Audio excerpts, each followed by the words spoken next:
was some stunning music. I'm still sort of recovering from being moved by that. It's so great to be back at Verge. The last time I was here was 6 years ago when I was working in the White House on climate innovation, and a few things have changed in the world since then. So more than 1,900 years ago, a black cloud spread across the sky above the Bay of Naples. And soon after, Mount Vesuvius erupted, destroying the city of Pompeii. And its residents, we know from remains like this that, is that up there? No, there we go. We know from the remains that have been preserved in ash that the people of Pompeii didn't really see this eruption coming. And the chronicle of Pliny the Younger, who was a poet who observed the eruption, in letters that he wrote later, tell us that actually the earth was trembling in the weeks leading up to this eruption, but that people didn't really suspect any imminent danger. And in fact, 16 years earlier, not many people realize this, but there was a severe earthquake that hit the region of Campania in modern-day Italy, and it killed flocks of sheep, it cracked statues that fell from their bases, statues of the gods. And at the time, sort of the wisest men of the era, including Seneca, who wrote Natural Questions, was an advisor to the Emperor Nero of the ancient Roman Empire, they said, you know, this is just caused by winds. There's really no reason to worry that this region is dangerous to inhabit. No one should flee.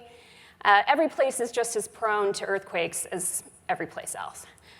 So as I stand here today in the Hayward Fault Zone, one of the most dangerous fault zones in the United States, in the continent, I'm struck by how much more we know than the ancients. We are aware of plate tectonics. We have seismic instruments that can tell us about impending earthquakes, tsunamis, volcanic eruptions. And we also have this extraordinary ability, of course, now in our current era with machine learning and sophisticated data collection, to predict the future even more powerfully. And we never see the future perfectly, but we have really accurate weather forecasts going out to at least 7 days. We're able to predict what kind of products customers will buy. We're able to predict how flu outbreaks will spread or disease outbreaks like the Ebola virus with these kind of sophisticated tools. And we also have the ability to shape the future in a way totally unprecedented in human history and certainly compared to the ancients, whether that's looking at artificial intelligence and gene editing and how they are actually redefining what it is to be human, what our societies will look like, or whether it's how we look at our emissions from running our power plants and our vehicles today and how that's shaping the climate of coming centuries. So we're shaping the future at this grand scale. And with that, I think it's going to be really hard for us to be looked back upon by future generations the same way that we look back at the people of Pompeii. We can kind of look at these figures trapped in the ash and think, oh, they really didn't know very much. They're kind of innocent. But we know a lot more, and that's true whether it comes to threats like rising seas, wildfires, droughts that we can see on the horizon, or whether it comes to opportunities. So we know that if we eat healthier and we exercise today, we're going to live longer lives, most likely, statistically. And we know that if we put down payments on our businesses today in research and development, in innovation and invention, that down the road, those investments are likely to pay off with future growth. Whereas if we focus everything on the immediate, we're unlikely to see that future. So with this knowledge, with these forecasts of the future, with this power to shape the future, are we better off than the residents of Pompeii? Can we actually do more to shape the future? Well, it turns out having all of these good forecasts is not the same as having good foresight to use them. And so the question I've been asking over the past 5 years is, are we condemned to that fate, or can we actually think ahead? Can we do better at thinking ahead? Can we actually evolve and adapt the skills to think ahead at a level that will allow us to surpass our predecessors in human history? And that project culminated in my book, my new book, which is called The Optimist Telescope. I'm trying to get the slides to move, but they're not moving. All right. Okay, well, I can, oops, that's the wrong way. There we go. So I wrote this book that's just out, which is about this challenge of how we think ahead. And so we live in kind of cynical times where there's a widespread belief that humans are just too short-sighted by nature to think ahead about problems of the future, including climate change. And in fact, oh, thank you so much, that's great. In fact, Jonathan Franzen, the novelist, just wrote a piece in The New Yorker about a month ago in which he argued that, look, we are just, as a species, unable to deal with problems of the scope and scale of climate change playing out in the future. So we should just accept that climate apocalypse is coming and be ready for that. So you could be forgiven if you've, at times, shared this sort of view of our predicament, believing that we're just screwed because we're not very good at thinking ahead. And if we look around us, it's certainly the case that we live in a culture of instant gratification, where capital markets turn on quarterly profits, corporate leaders are driven by them, where our attention is captivated by tweets and 24-hour news cycles. That's all very much true. But as we look at the research and examples from around the world of how people and even groups and even entire societies exercise foresight and are able to look ahead, even in times of immediacy, even in ages of despair, we actually find that it's a very different picture than what Franzen and sort of the worst cynics, I would say, of our moment are telling us. Which is to say that I don't think that this idea of short-sightedness or this epidemic of short-sightedness that we see is a curse of human nature. It's rather very much a choice we're making, and we have the ability to think ahead for our own lives, for the sake of our own futures, whether it's our own health or our own investments, or for the sake of our own businesses, in putting those down payments on being competitive in the future, and in fact, for the sake of our society and for future generations. We have the ability to be looked back upon, not the way we look at the residents of Pompeii, but as actually good ancestors. So why do I think that we have this choice? The first reason is that science and example both show us that we have the capacity to think ahead when we are in groups and environments that encourage us and enable us to do that. So many people know about the infamous marshmallow test, where toddlers are given the choice of getting their treat immediately, the marshmallow or the cookie or the pretzel, or if they wait for an indefinite period of time, they'll be offered a second treat. That particular experiment has been invoked in a sort of, I would say, simplistic way over the decades since it was first conducted in the 60s, to suggest that kids who wait for the second marshmallow are just better at delaying gratification and will be successful. They'll get higher SAT scores. They'll do better in life. And of course, there was that correlation from that initial study. But the body of evidence that has surrounded the marshmallow test and numerous experiments that have followed it shows us a much richer picture of what's happening. It shows us that kids who are in peer groups, where if everyone wearing the red t-shirt that you're wearing waits for that second marshmallow, you will wait for that second marshmallow too, because that's the norm of the peer group. If you are in an experimental condition where you trust the person, the adult who's promised you the second treat, it will vastly increase the amount of times that you're willing to wait for that second treat. Cultural groups matter too. I found this so surprising that the kids of subsistence farmers in Cameroon wait for the second treat. There it's called a puff puff, not a marshmallow.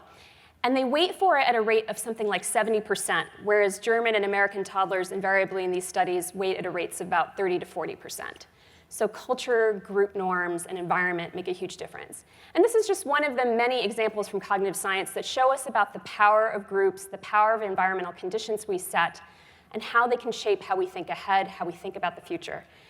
And I found this actually to be, in practice, I spent some time with professional poker players in Las Vegas while I was researching my book, and found that they had created within the environment of the casino in Las Vegas, which is highly impulse-driven, where the slot machines are actually designed for putting us into compulsion loops of instant gratification, that this subculture had figured out ways to validate and encourage thinking ahead, calculated bets, focusing on the future, and they do that through norms and even through language. Now, I also found this manifesting in investment firms, for example, a firm called Eagle Capital, based in New York, where the investment firm actually has created a culture where its investors are not rewarded by annual bonuses because they really want them to look at the 5 to 10 year horizon of these investments. They also don't look at near-term metrics like stock prices and quarterly profits of their investments, instead looking at better proxies of future growth and potential, like is this company actually investing in new markets? How is it thinking about new product lines? And can we map those metrics onto our decisions about whether to keep or sell off an investment? This has also been used in corporate America by a number of companies that are turning away from that quarterly profit, but they have to actually supplant that with other metrics that are more like milestones, and to create new practices that allow them to imagine future outcomes in a way that makes them as salient as the immediate demands being placed on their employees or on their leaders. So that's one of the reasons I think we have a choice, because of this dynamic of group and environments, which we are able to design and engineer. The other reason I believe that we have a choice when it comes to thinking ahead is that collective action and wise policy have also been proven to help people do so, to help us think ahead in some of the most intractable problems, some of the problems we consider to be tragedies of the commons, where we're just using resources. And one example of that is the Gulf Coast red snapper fishery, which is run out of Galveston, Texas. This commercial fishery, which involves numerous fishing businesses over the years, was on the brink of extermination in 2004, 2005. What happened was that the fishing businesses collectively came together and also encouraged a local regional policy to be passed to support them to become long-term investors in that fishery.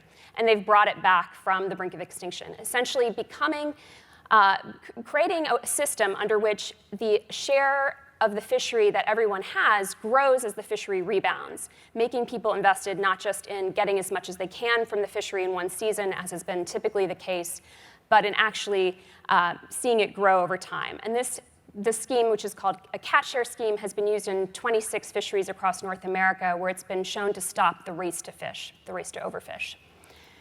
So another example of that wise policy I encountered was in Richland County, South Carolina, which is where the capital, Columbia, is. This is Mullen Taylor, who was a county official in Richland County, is now a lawyer. This county had a proposal for a very reckless real estate development to happen in the most high-risk part of a floodplain. And there were heavy campaign interests, political lobbyists trying to push forward this development. And a couple of county officials basically had to fight an uphill battle to figure out how they would prevent this development from happening.